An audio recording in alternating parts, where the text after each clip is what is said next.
from Sorcery Soap. I wanted to take a second to thank every single person here at Patreon.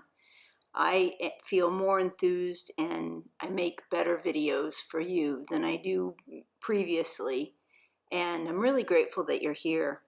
If you have any questions at all, don't hesitate to contact me.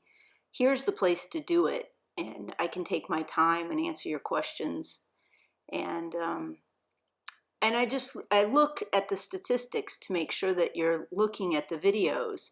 So if you see one that you like more than the other, comment here at Patreon and let me know so I know what type of things that you like.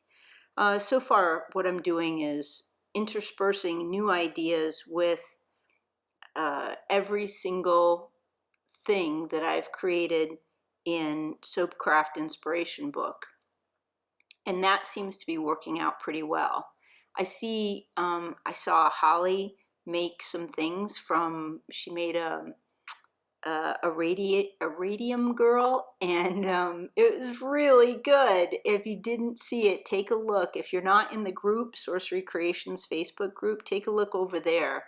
I'm hoping to make a new group soon so that I oftentimes get thwarted from even posting in my own group. So I'm sure other people do too on Facebook, and that's a whole another topic for another day. But I'm